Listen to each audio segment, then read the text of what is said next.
I've never seen this before. In a high school football game in San Antonio between John Jay and Marble Falls, 2 football players were ejected and now have been suspended for running into the back of a referee who was watching a play. The ref's head snapped back when he was leveled from behind. Then the other player dove on top of him. Even before the incident, 2 players were ejected on separate plays. The district would hear from game officials, coaches, and students during an upcoming due process hearing. Marble Falls coach Matt Green said Jay's coach, Gary Gutierrez, apologized after the game. I've coached 14 years and I've never seen anything like it, Green said. The referee was very upset and wanting to press charges. Kate, what is your reaction to this high school targeting refs? I've never seen anything like that, just like you said. I've never seen anything like it. I need more context and more information. Not because I think there's anything that anybody could say that would change what just happened. But like a lot of things that happen in our society now, a lot of like public shaming we take part in, once you pull back a little bit, you actually have more context about maybe why somebody posted something on Facebook or Twitter, and that does not justify the actual post or what happened, but it does provide you a little bit more of a lens so you can at least see somebody's motivation. Because right now, without any motivation or any understanding of who these guys are, what their history is, anything about them, it's hard to just scream, get them out of here, be gone. Because I think that's an overreaction that we even talk about a lot at the NFL level and the college football level when we see guys commit crimes. And there's a lot of people who would tell you that that's a crime. What they did is cut them, get them out of here, no form of rehabilitation of any kind. Let's not talk to them. They're just gone from the program. In which case, I think, you're not even addressing the space from where this behavior came from. You're simply removing the offenders and saying, get out of here, and leaving the space as is, which you could say created this. I don't know, and we don't know yet. That's where you need the context. Was it the high school football culture in Texas? Was it this specific team? Was this an issue honestly, was this an anomaly? Was it a complete anomaly? All of this context we don't have yet, which is where you can't really go and say, get these guys out of here completely.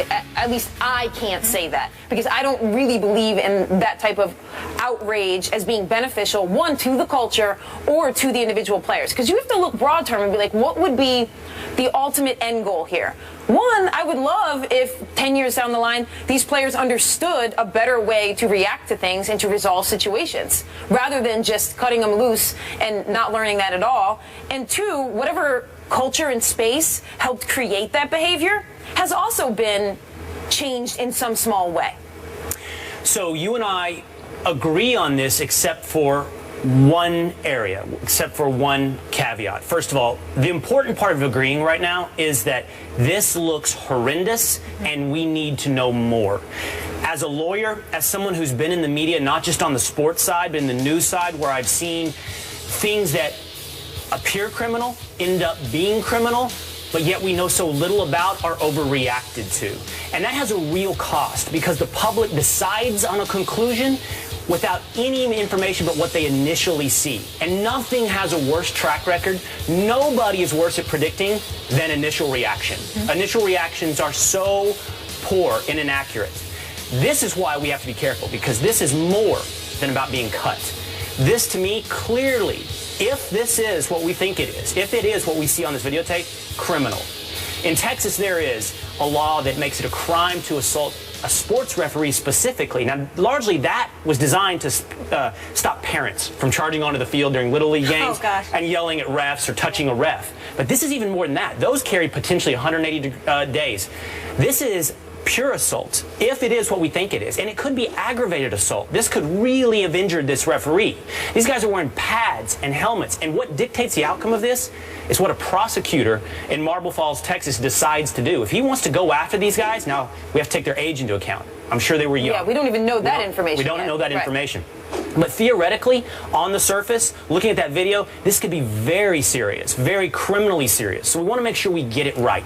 To your point, get all of the context. Find out everything that was involved in that hit that looks, on its surface, just like 2 guys targeting a ref from behind. The second one while he's down, spearing him with his helmet. The one place I disagree with you, I have trouble seeing anything larger than perhaps something with these players and this coach and maybe this squad. culture of football, drawing larger conclusions about violence in football, I have a huge amount of difficulty seeing how this could be tied to anything larger. And we have accepted that to some degree. We've accepted that football has a violent culture and creates human beings who are inherently violent in normal society as well. But that's not backed up by statistics. Whether or not it's domestic violence or any other criminal category, when you look at, for example, the NFL versus the rest of society, they under-index. And nobody says this. Nobody draws attention to the fact that the NFL, by and large, are model citizens compared to the rest of society. Doesn't mean there's not aberrations. Doesn't mean there's not bad guys. But you can't have a larger cultural problem if you're actually doing better than the rest of society. Yeah, but I completely stated beforehand that it's about the information in the context. Absolutely. And we agree on that. So, it's not, if you told me this is an anomaly and we get all of the information and somehow these two guys, independently of anything else, or even decided to do this, or even at the encouragement of their coach, it doesn't indict football at a larger degree, even if their coach said, go do this. Right. And I didn't say let's talk about national NFL issues. All I said was the space from which this behavior came. These two players. I want to understand the space that created this. So the space now, it could be the high school football team. Maybe it's just the family, the home. Maybe it's the culture. Maybe it's the head of the two players. Right. Whatever the space is. Maybe it was just them. That's where we need the context and information. But I just don't think once we have that, if it does point to a larger issue in that team or school, then we need to address that. You can't just cut those players. I think that's fair. Often, the person on the surface that you see doing the deed is scapegoated for something that is much larger. I'll agree with you on that. I don't think it's a broader question of like violence in football necessarily. Okay. But I do think there are spaces, and we've seen this before in Steubenville, Ohio. There are spaces created, and they are tangential with football, where there can be something toxic that's created. And that doesn't mean all of high school football is toxic. But in these certain little pockets, sometimes the confluence of those events leads to a toxic space where young men and women, depending on the sport they play, believe they can do something and believe they are untouchable by law. I think you're right. And even if there is, once we have the full story and all the details, it's never okay to tackle the refs.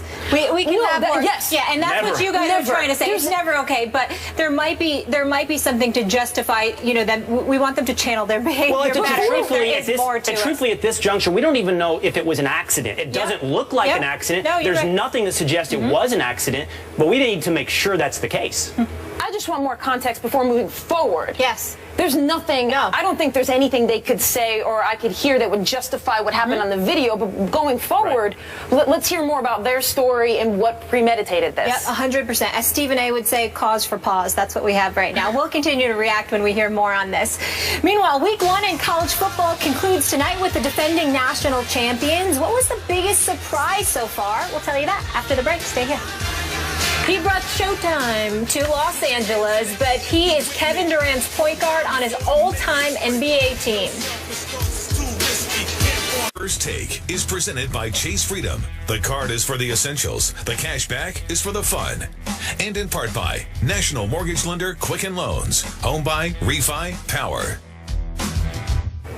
Kevin Durant, who is overseas as a part of Nike promotional tour, was asked by NBA Maniacs who is his all-time starting 5, and this is who he came up with. At point guard, Magic Johnson, because he's a triple-double machine. Kobe Bryant, a 5-time champion at shooting guard. Small forward is Michael Jordan, no debate there. Power forward, Tim Duncan, picking him over Karl Malone because of longevity. And Shaq, who he calls a dominant center.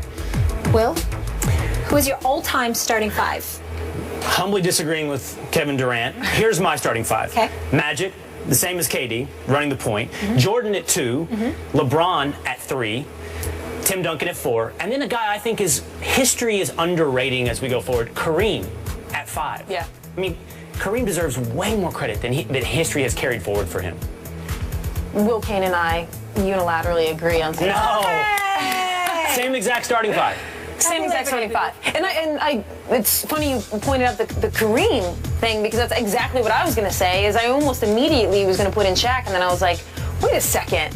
How are we, as we move farther away from his career, doing the opposite of what we usually do, which is just like rosy colored glasses and glorifying? So starting 5 exactly the same as Mr. Kane's. All right, let's take it a step further, though. KD said he had to take Kobe over Bird, but you guys both went LeBron. Why?